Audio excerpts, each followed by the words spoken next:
This is also international. Namaste, Dr. Nair. Namaste. 你好，很好吗? Good. Good? Excellent. So I hope you have a good time. Oh, yeah. Yes? So, you know, you celebrated your anniversary. Now you celebrate it with us. We're very happy. I think that was 50th and this is 60th. Yes, so we have 10 years to go. Okay. Nunzia, you have perfect guests here. Yes. Professor Feuerbacher, I've heard once that you were involved in the design and construction of one little robot called Philae. Tell us something about it. Oh, you're talking about Rosetta. Yes. Okay. I mean, Rosetta is a spacecraft which is presently on its way to a comet. It was launched 2004, and it will arrive at a comet with the wonderful name Churyumov-Gerasimenko in the year 2014. And then a little machine will detach from the spacecraft and will actually land on the comet. I mean, I must say that if anybody would have come to me and said, I want to build a machine that flies to a comet and lands, first of all, I would have declared him crazy. Second, I would have made sure that he doesn't get money for that. But the point is, this is so exciting. We just heard Gianni Bignami talking about the possibility of life in space, and comets are something like a deep freeze, cosmic deep freeze, where the matter of an age of 4.5 billion years is preserved. So we have access with such a flight to a material which is 4.5 billion years old, and we can investigate it and we can look for the original life. This is very, very exciting. So I think I should rather spend the money for that. Yeah, deep space scientific exploration, it's really amazing. But nowadays, space is becoming more and more important also for human life and for our planet Earth as a whole. So Dr. Nair, I know India is really interested, really focused on space applications. How they improving the life of Indian people? Well, Indian space program had a late start, you know, when other countries were landing their men on the moon, and also the robots. We were just setting up small pencil rockets. But, you know, at the time, we had a vision, the space, the global view of the planet Earth, how it can benefit the common man. This was a vision of our founding father, Dr. Vikram Sarabhai. And yes, then we had to have the tools of sending off the spacecraft, which can look at the planet Earth or beyond, and then have the communication system, which can reach out to every nook and corner of the country and so on. So this has really been the driving force. And within a very short span of time, I would say about 30 years research and development in this area, we have become pioneers in space technology. We have today very powerful rockets and very capability to build a spacecraft for Earth observation, scientific observation, the communication, and so on. Now, the question comes, how it benefits the common man? This has been a real challenge, and perhaps we have demonstrated to the world it can do very well. Let's take the Earth observation. By having a synoptic view of the whole country, which is around 3,500 kilometers across, we can identify the natural resources, the water resources, the forest, and so on. And we can give proper advices how this resource can be developed in a sustainable manner for the community.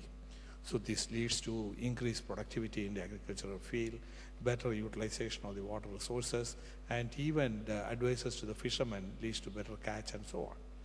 Similarly, in the communication, it's just not relaying the voice or the data, but we have gone much beyond that. How it can utilize for reaching out to the people, whether it is for providing elementary education to the elderly people who doesn't know how to read and write, whether it is for supporting the management education at the higher levels, or it can be used for providing teachers training and so on. Similarly, an expert doctor's presence can be made from a city to remote villages. I would like to cite an example.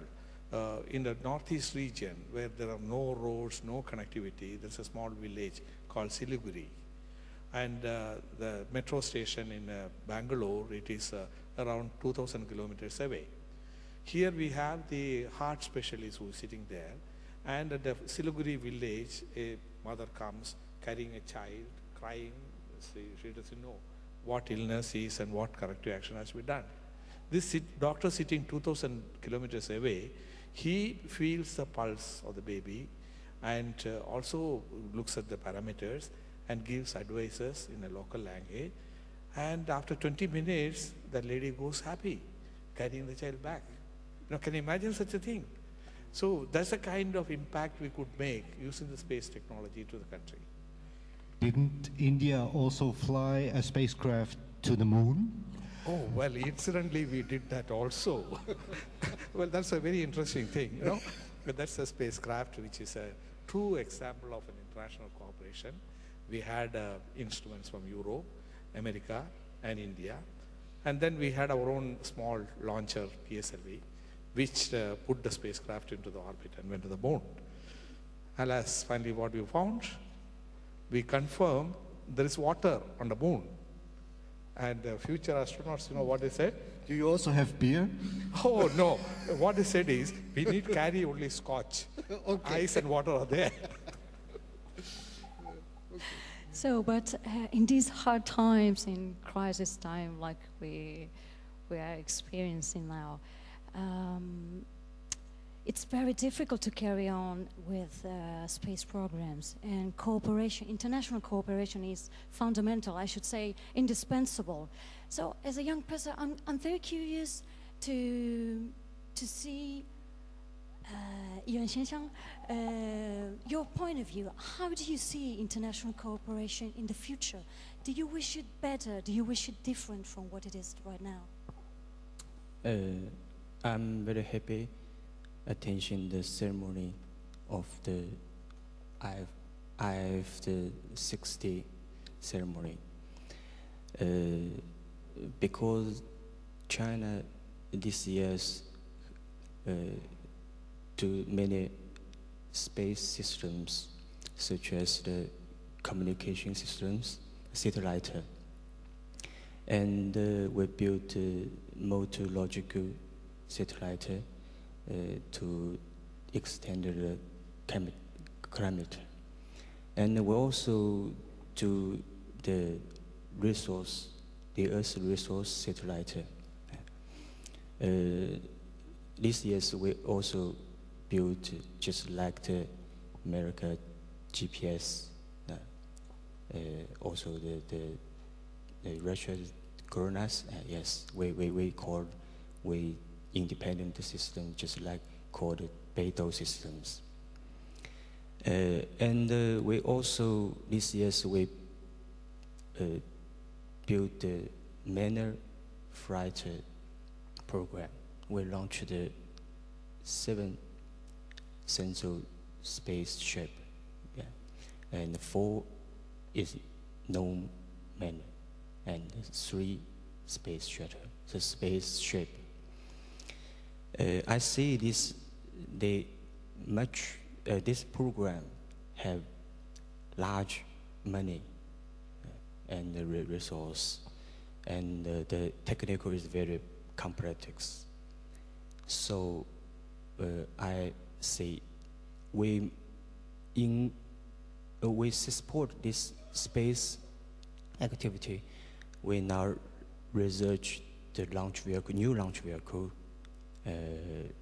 Just like the Long March 4, is maiden flight in the 1914.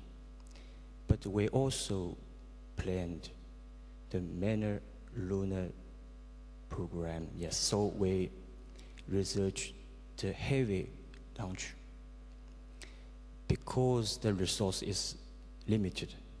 So I hope I think we must cooperation with the advanced country, just like the America and Russia, Europe, maybe Japan, India. So in the future, I hope we can cooperation to the space program, and we can share the data, we can share the experience, and the result reserve the mankind the program, just like nature disaster, earthquake, the tsunami, just like. But also we can explain the space, such like just as that person say, we will find the new plan that suits mankind to live. So in the future, I hope we can cooperation with each other, and that we will get much programs in future. Yes. Professor Feuerbacher, do you think I will be able to make a tour of the moon as a space tourist? I think I really want to go to the moon. I'm absolutely positive that you will be able to make it. I hope. I think that the commercial part of the space flight will develop in future. This will lead to much cheaper transportation possibilities, and in this way you will definitively be able to afford it. You should work very hard, Yes. put a lot of money aside to make sure you have it. Once the ticket is will. available, you know, you can just buy it and go off. Okay, one last question. Are we going to find life in the universe? We all agree that we'll find it, but are we going to find it? I think Nani has been pointing at this he made even a vote here, and I was so Yes. surprised that only 2 people in this room don't believe that we find life. No, I think we have a good chance to travel around in our planetary system with missions like Rosetta, where we go for a comet. Mars is a place where, when we dig below the surface, we have a good chance to find either existing or past life. There are planets like Europa, which have under an ice cover of several hundred kilometers, they have a big ocean. There could be life. I don't think there will be little green men walking or swimming around.